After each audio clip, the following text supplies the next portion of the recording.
Hello എല്ലാവർക്കും പുതിയൊരു വീഡിയോയിലേക്ക് സ്വാഗതം. കുറേ മെസ്സേജസ് വരാറുണ്ട് പ്രഗ്നൻസിനെ പറ്റിയിട്ടുള്ള വീഡിയോസ് ചെയ്യണം. ആദ്യം ഉണ്ടായിരുന്ന ലക്ഷണങ്ങൾ എന്തൊക്കെയായിരുന്നു, അതുപോലെ തന്നെ പ്രഗ്നൻ്റ് ആണെന്ന് അറിഞ്ഞപ്പോൾ വീട്ടുകാരുടെ റിയാക്ഷൻ എന്തായിരുന്നു, അതുപോലെ എങ്ങനെയാണ് ആദ്യം ടെസ്റ്റ് ചെയ്തത്, അങ്ങനെയൊക്കെയുള്ള കുറേ ക്വസ്റ്റ്യൻസ് വരാറുണ്ട്. അപ്പോൾ എനിക്ക് തോന്നി അതൊക്കെ കൂടെ ഒരു വീഡിയോ ആയിട്ട് ചെയ്ത് കഴിഞ്ഞാൽ അവർക്ക് സെപ്പറേറ്റ് റിപ്ലൈ കൊടുക്കുന്നതിനേക്കാളും അതൊരു നല്ലതായിരിക്കും അല്ലേ. അതുകൊണ്ടൊരു Q&A വീഡിയോ പോലെ ചെയ്യാമെന്ന് വിചാരിച്ചിട്ടാണ് ഇങ്ങനെയൊരു വീഡിയോ ചെയ്യുന്നത്. അതൊക്കെ പറയുന്നതിന് മുന്നേ ഞാൻ ഇരിക്കുന്ന ഈ ഒരു സെറ്റപ്പ് നിങ്ങൾ എൻ്റെ വീഡിയോയിൽ ഇതിനു മുന്നേ കണ്ടിട്ടുണ്ടാവില്ല. ഇത് കുറച്ച് നാളെ ആയിട്ട് വാങ്ങിച്ചിട്ടില്ല, കുറച്ച് നാളല്ല കുറച്ച് ദിവസമായിട്ട് വാങ്ങിച്ചിട്ടില്ല. ഒരു പ്രഗ്നൻസി പില്ലോ ആണ്. ഇത് കുറച്ച് നാൾ മുന്നേ വരെ ഒന്നും ഉണ്ടായിട്ടില്ല തോന്നുന്നു. ഇപ്പോഴാണ് കുറേ വീഡിയോസിലും ഇൻസ്റ്റാഗ്രാമിലൊക്കെ കാണാൻ തുടങ്ങിയത്.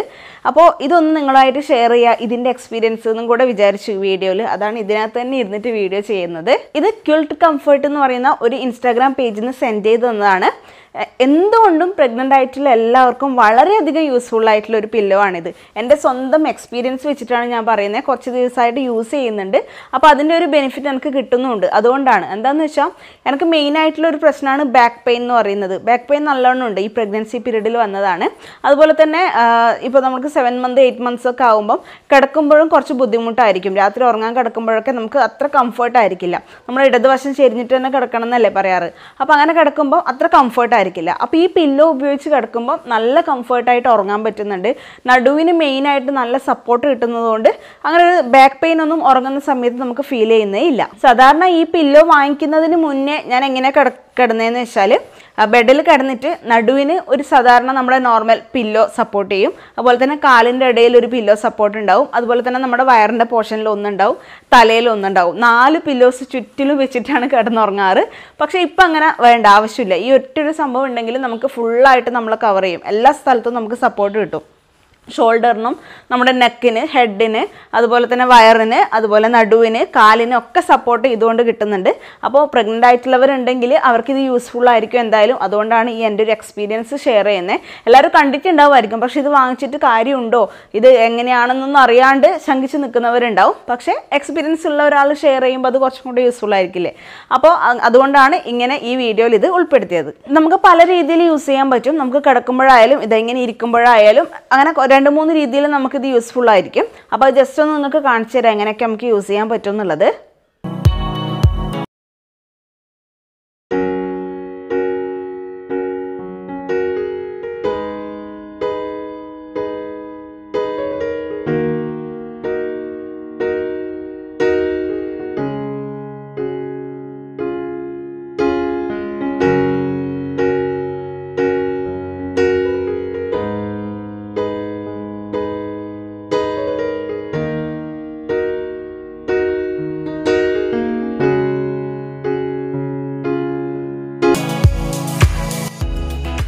അപ്പോൾ ഞാൻ നേരത്തെ പറഞ്ഞല്ലോ, ഞാൻ ക്യൂൾട്ട് കംഫർട്ട് എന്ന് പറയുന്ന ഒരു ഇൻസ്റ്റാഗ്രാം പേജിൽ നിന്നാണ് ഇത് വാങ്ങിച്ചത്. അപ്പോൾ ഇതിൻ്റെ വില എന്ന് പറയുന്നത് 1999 രൂപയാണ്. പല റേഞ്ചിൻ്റെ ഉണ്ടാവുമായിരിക്കും, ആമസോണിലൊക്കെ കാണാറുണ്ട്. പക്ഷേ ഇത് നല്ലൊരു പ്രൊഡക്റ്റാണ്. നിങ്ങൾക്കിപ്പോൾ കാണുമ്പോൾ തന്നെ അറിയായിരിക്കുക, ഭയങ്കര സോഫ്റ്റ് ആയിട്ടുള്ള മെറ്റീരിയലാണ്. അപ്പോൾ നമ്മൾ ഇതിൻ്റെ മുകളിൽ കിടക്കുമ്പോൾ തന്നെ നമുക്ക് ഭയങ്കര സോഫ്റ്റ് ആയിട്ട് ഫീൽ ചെയ്യുന്നുണ്ട്.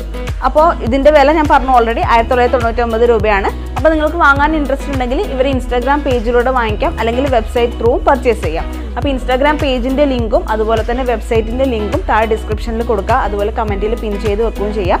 ഇൻസ്റ്റാഗ്രാമിൽ നിങ്ങൾ ജസ്റ്റ് മെസ്സേജ് അയച്ചാൽ മതി അവർക്ക്. അവരെ പേജ് ഫോളോ ചെയ്തിട്ട് മെസ്സേജ് അയച്ചു കഴിഞ്ഞാൽ അവർ റിപ്ലൈ തരും. അപ്പോൾ നിങ്ങൾക്ക് അങ്ങനെ വാങ്ങിക്കാൻ പറ്റും.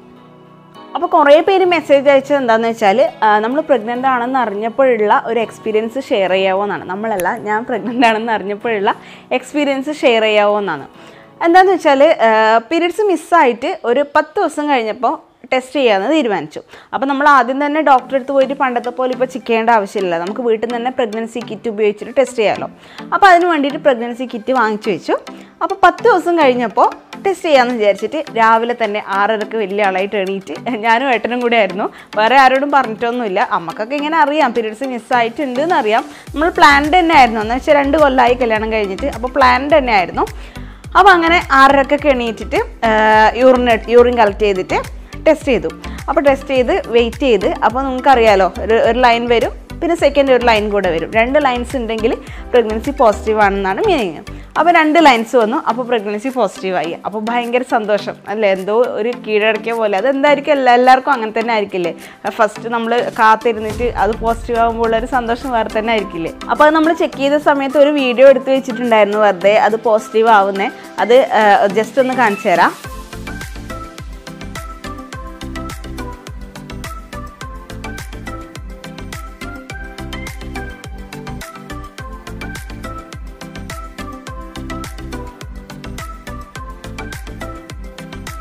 പിന്നെ അതിൻ്റെ കോമഡി എന്താണെന്ന് വെച്ചാൽ ഏട്ടൻ പ്രഗ്നൻസി കിറ്റ് വാങ്ങിക്കുമ്പോൾ തന്നെ 2 എണ്ണം വാങ്ങിച്ചിട്ടുണ്ടായിരുന്നു. എന്താണെന്ന് വെച്ചാൽ നമ്മൾ പീരീഡ്സ് മിസ്സായിട്ട് ഒരു 10 ദിവസം കഴിഞ്ഞിട്ട് ചെക്ക് ചെയ്തു.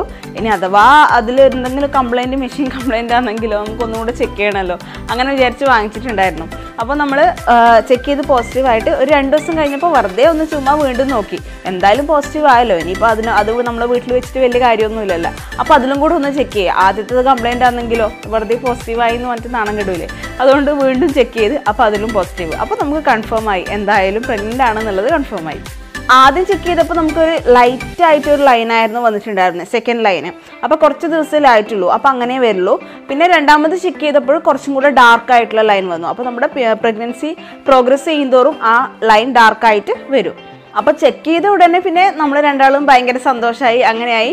ഏട്ടനെല്ലാം കാണുമ്പോൾ പിന്നെ എന്തോ കീഴടക്കിയ പോലെയുള്ള ഒരു സന്തോഷമായിരുന്നു. നെഗടി ഇരുന്ന് ചിരിക്കുന്നുണ്ട്. അപ്പോൾ അങ്ങനെ ഹാപ്പിയായി. എനിക്ക് പിന്നെ ഒരു നിർവികാരതയായിരുന്നു, എന്നാ ചെയ്യണ്ടേ, ഒരു ഫുള്ള് ബ്ലാങ്ക് ആയ പോലെ ആയിരുന്നു. അപ്പോൾ ഇത് ബാക്കി 2 കുട്ടികളൊക്കെ ഉള്ള അമ്മമാരൊക്കെ വിചാരിക്കുന്നുണ്ടാവും ഇതെല്ലാ ലോകത്തുള്ള എല്ലാ പെണ്ണുങ്ങന്മാരും പ്രസവിക്കുന്നല്ലേ എന്നൊക്കെ വിചാരിക്കുന്നുണ്ടാവും. പക്ഷേ എൻ്റെ ഒരു എക്സ്പീരിയൻസ് ഷെയർ ചെയ്യാൻ പറഞ്ഞുകൊണ്ട് വെറുതെ പറയുന്നതേ ഉള്ളൂ കേട്ടോ. അപ്പോൾ അങ്ങനെ ഇനി അങ്ങനെ നമ്മൾ കെയർ കൊടുക്കണം, അങ്ങനെ കൊടുക്കണം. എനിക്ക് ഫുള്ള് ഭാവിയിലേക്കുള്ള ചിന്തയാണ് അപ്പോൾ വന്നത്. അങ്ങനെ ചെയ്യണം അങ്ങനെ കുറേ കാര്യങ്ങളൊക്കെ മൈൻഡിൽ പെട്ടെന്ന് ഇങ്ങനെ മിന്നി പറഞ്ഞു. അപ്പോൾ പറഞ്ഞു എന്തായാലും ആശുപത്രി പോകുന്നതിന് മുന്നേ തന്നെ വീട്ടിലിപ്പോൾ അച്ഛനും അമ്മയും ഏട്ടനൊക്കെ ഉണ്ടല്ലോ, താഴെയുണ്ട്. നമ്മൾ റൂമിൽ നിന്നാണ് ചെക്ക് ചെയ്തത്. അപ്പോൾ അവരോടൊക്കെ പറയണമല്ലോ, അപ്പോൾ അവരോടൊക്കെ പറയാമെന്ന് നമ്മൾ തീരുമാനിച്ചു. അപ്പോൾ നമ്മുടെ അടുത്ത ക്വസ്റ്റ്യനും അത് തന്നെയായിരുന്നു, വീട്ടുകാരുടെ റിയാക്ഷൻ എന്തൊക്കെയായിരുന്നു എന്നായിരുന്നു. അപ്പോൾ നമ്മൾ രണ്ടാളും കൂടെ ആദ്യം പോയത് അമ്മേൻ്റെ അടുത്തേക്കാണ്. അമ്മ അടുക്കളയിൽ എന്തോ പണിയെടുത്തുകൊണ്ടിരിക്കുമായിരുന്നു. അപ്പോൾ അമ്മേൻ്റെ അടുത്തേക്ക് പോയി. അന്ന് കുറച്ച് നേരത്തെ എണീറ്റ് പോയിട്ട് അമ്മ ഇങ്ങനെ വണ്ടടിച്ചിരിക്കുമായിരുന്നു, ഇതെന്താ ഇപ്പോൾ നേരത്തെ എണീറ്റ് വന്നതെന്നുള്ള അർത്ഥത്തിൽ നോക്കിയിരിക്കുമായിരുന്നു. അപ്പോൾ അമ്മ ചായ ഇടുക എങ്ങനെയായിരുന്നു. അപ്പോൾ പറഞ്ഞു അമ്മേനോട്, ഇത് നമ്മൾ ടെസ്റ്റ് ചെയ്തു, അപ്പോൾ പോസിറ്റീവാണെന്ന് പറഞ്ഞു. അപ്പോൾ അമ്മ ഇങ്ങനെ ഇരിക്കാൻ നോക്കി. പിന്നെ അമ്മക്ക് സന്തോഷം കൊണ്ടെന്നാ ചെയ്യേണ്ടതെന്ന് ഇരിക്കുന്നില്ല. അപ്പോൾ അമ്മ പറഞ്ഞ ഫസ്റ്റ് ഡയലോഗ് എന്താണെന്ന് വെച്ചാൽ, സാമൂഹിക അകലം പാലിച്ചില്ല അല്ലേ എന്നായിരുന്നു. എന്ന് വെച്ചാൽ കൊറോണേൻ്റെ പീക്ക് ടൈമായിരുന്നു അത്. അപ്പോൾ ആ ഒരു ടെൻഷൻ നമ്മുടെ മൈൻഡിലുണ്ടായിരുന്നു. ഇനി എങ്ങനെ ഹോസ്പിറ്റലിൽ പോവുക, അതൊക്കെ ആ സമയത്ത് ബുദ്ധിമുട്ടല്ലേ, കൊറോണ നല്ലോണം ഉള്ള ടൈമായിരുന്നു. അപ്പോൾ അതിൻ്റെ ഒരു ടെൻഷൻ ഉണ്ടായിരുന്നു. പിന്നെ അമ്മക്ക് ഭയങ്കര ഹാപ്പിയായി. അമ്മ തുള്ളിച്ചാടി അച്ഛൻ്റെ അടുത്തേക്ക് പോയി. അപ്പോൾ അച്ഛൻ പുറത്തുനിന്ന് പത്രം വായിക്കുന്നുണ്ടായേ. അപ്പോൾ അമ്മ അച്ഛൻ്റെ അടുത്തേക്ക് പോയത് അച്ഛച്ചാന്ന് വിളിച്ചോണ്ടായിരുന്നു. അപ്പോൾ അച്ഛനൊന്നും മനസ്സിലായിട്ടില്ല. അച്ഛൻ ഏനാക്കിക്കൊണ്ട് നിൽക്കുന്നുണ്ടായേ. അപ്പോൾ അമ്മ പറഞ്ഞു അച്ഛനാവാൻ പോയതെന്ന് പറഞ്ഞു. എന്നിട്ടും അച്ഛനൊന്നും മനസ്സിലായിട്ട. ഞാനും ഏട്ടനും കൂടെ ബാക്കിൽ നിൽക്കുന്നുണ്ടായിരുന്നു. അപ്പോൾ അമ്മ എന്നെ വിളിച്ചിട്ട് പറഞ്ഞു, മോള് പ്രഗ്നൻ്റ് ആണെന്ന് പറഞ്ഞില്ലേ എന്ന് പറഞ്ഞിട്ട് അമ്മ ദേഷ്യത്ത് പറഞ്ഞു. അപ്പോൾ അച്ഛൻ പറഞ്ഞു അതെയാ. അപ്പോൾ അച്ഛൻ്റെ മുഖത്ത് ഇങ്ങനെ ഒരു വണ്ടടിച്ച പോലെ നിന്നു. എന്നിട്ട് അച്ഛൻ എന്നെ ഇങ്ങനെ പിടിച്ചിട്ട് ആടി ഇരുത്തി. ഒന്നും പറഞ്ഞിട്ടില്ല അച്ഛൻ്റെ വേറെ റിയാക്ഷനൊന്നും ഉണ്ടായിട്ടില്ല. അപ്പോൾ അച്ഛനും അമ്മയായി. ഇനി ഏട്ടൻ നല്ല ഉറക്കമുണ്ടായി, റൂമിൽ കിടന്നുറങ്ങുമായിരുന്നു. അപ്പോൾ അമ്മ തന്നെ പോയി ഏട്ടൻ്റെ അടുത്തേക്ക് പോയിട്ട് പറഞ്ഞു, വിളിച്ചെണീപ്പിച്ചിട്ട് പറഞ്ഞു, വെല്ലിച്ചനാവാൻ പോലെ ആയിട്ടാന്ന് പറഞ്ഞു. അപ്പോൾ ഏട്ടൻ അതെയാ എന്ന് ചോദിച്ചിട്ട് അവിടെ എണീറ്റിരുന്നു. അത്ര മാത്രമേ ഉണ്ടായിരുന്നുള്ളൂ റിയാക്ഷൻ. അപ്പോൾ വീട്ടുകാരുടെ റിയാക്ഷൻ ഇത്രയേ ഉള്ളൂ.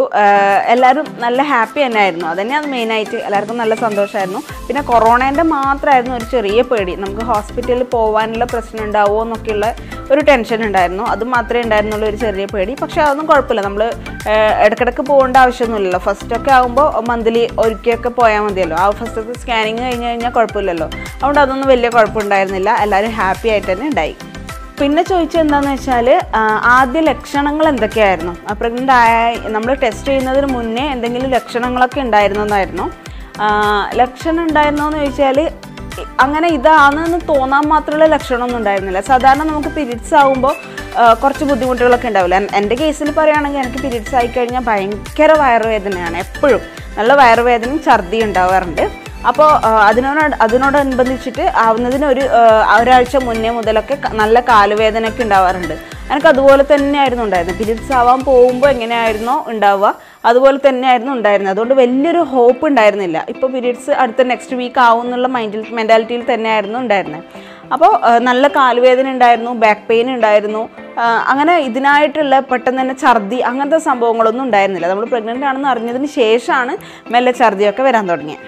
പിന്നെ നമ്മൾ വീട്ടിൽ നിന്ന് ടെസ്റ്റ് ചെയ്തിട്ട് ഒരു 2-3 ദിവസം കഴിഞ്ഞിട്ടാണ് ഹോസ്പിറ്റലിലേക്ക് പോയത്. അപ്പോൾ എൻ്റെ അച്ഛൻ മരിച്ചിട്ടുള്ള ഒരു സമയമായിരുന്നു, അച്ഛൻ്റെ അച്ഛൻ. അപ്പോൾ അതിൻ്റെ 13ൻ്റെ ചടങ്ങൊക്കെ ഉണ്ടായിരുന്നു. അപ്പോൾ അതും കഴിഞ്ഞിട്ടാണ് നമ്മൾ ഹോസ്പിറ്റലിലേക്ക് പോയിട്ട് ഡോക്ടറെ കണ്ടിട്ട് അത് കൺഫേം ആക്കിയത്. അപ്പോൾ ഹോസ്പിറ്റലിൽ പോയിട്ടുള്ള എക്സ്പീരിയൻസ് എങ്ങനെയായിരുന്നു എന്നൊക്കെ കുറേ പേര് ചോദിച്ചിട്ടുണ്ട്. അപ്പോൾ അതൊക്കെ കൂടി ഈ വീഡിയോയിൽ പറഞ്ഞിട്ട് നിങ്ങളെ ബോറടിപ്പിക്കുന്നില്ല. ഇപ്പോൾ തന്നെ ബോറടിക്കുന്നുണ്ടാവും അല്ലേ? അതുകൊണ്ട് അതൊന്നും പറയുന്നില്ല. ഇത്രയേ ഉള്ളൂ. നിങ്ങൾ ചോദിച്ച 2-3 കാര്യങ്ങളൊന്ന് ഷെയർ ചെയ്യുക. അതുപോലെ തന്നെ ഈ പ്രഗ്നൻസി പില്ലോൻ്റെ കാര്യം ഒന്ന് നിങ്ങൾക്ക് പറഞ്ഞുതരാം. ആരെങ്കിലും പ്രഗ്നൻ്റ് ആയിട്ടുണ്ടെങ്കിൽ അത് ഇവർക്ക് യൂസ്ഫുൾ ആയിരിക്കുമല്ലോ. അപ്പോൾ അതും കൂടെ ഒന്ന് ഷെയർ ചെയ്യാമെന്ന് വിചാരിച്ച് ചെയ്ത വീഡിയോ ആണിത്. അപ്പോൾ ഇത്രയേ ഉള്ളൂ ഇന്നത്തെ വീഡിയോ. അതിനിടയിൽ ഒരു കാര്യം കൂടെ പറയാം. ആരോ ചോദിച്ചിട്ടുണ്ടായിരുന്നു ഇൻസ്റ്റാഗ്രാമിലുണ്ടോ, ഇൻസ്റ്റാഗ്രാം ID പറയുമോ എന്നൊക്കെ ചോദിച്ചിട്ടുണ്ടായിരുന്നു. ഇൻസ്റ്റാഗ്രാമിലുണ്ട്, ID ഒക്കെ ഉണ്ടാക്കി വെച്ചിട്ടുണ്ട്. പക്ഷെ അത്ര ആക്റ്റീവ് അല്ല. കുറച്ച് ഫോട്ടോസ്, കുറച്ച് എൻ്റെ സോങ്സ് അങ്ങനെയൊക്കെ ഇട്ടിട്ടുള്ളൂ. ഇനി അങ്ങോട്ട് കുറച്ച് ഫോട്ടോസൊക്കെ ഇടാം. ആക്റ്റീവ് ആവും എന്നൊക്കെ പറഞ്ഞിട്ട് കുറേ മെസ്സേജസൊക്കെ വരാറുണ്ട്. ഓക്കെ, ഇനി അങ്ങോട്ട് നമുക്ക് കുറച്ച് ഫോട്ടോസൊക്കെ ഇട്ടിട്ട് ഇൻസ്റ്റാഗ്രാമിലും കൂടെ ആക്റ്റീവ് ആവാം. അപ്പോൾ എൻ്റെ ഇൻസ്റ്റാഗ്രാം ID ഞാൻ താഴെ കൊടുക്കാം. അതുപോലെ ലിങ്ക് താഴെ ഡിസ്ക്രിപ്ഷനിൽ കൊടുക്കാം. അതൊന്നും എല്ലാവരും ഫോളോ ചെയ്യാം കേട്ടോ. അപ്പോൾ ഇന്നത്തെ വീഡിയോ ഇത്രയേ ഉള്ളൂ. അധികം വലിച്ചു നീട്ടുന്നില്ല. അപ്പോൾ വീഡിയോ എല്ലാവർക്കും ഇഷ്ടമായെന്ന് വിചാരിക്കുന്നു. കൂടുതൽ വീഡിയോസിനായിട്ട് ചാനൽ സബ്സ്ക്രൈബ് ചെയ്യുക. അപ്പോൾ നമ്മൾ വീട്ടിൽ നിന്ന് ടെസ്റ്റ് ചെയ്തിട്ട് പിന്നെ ഒരു 2-3 ദിവസം കഴിഞ്ഞിട്ടാണ് ഹോസ്പിറ്റലിൽ പോയത്.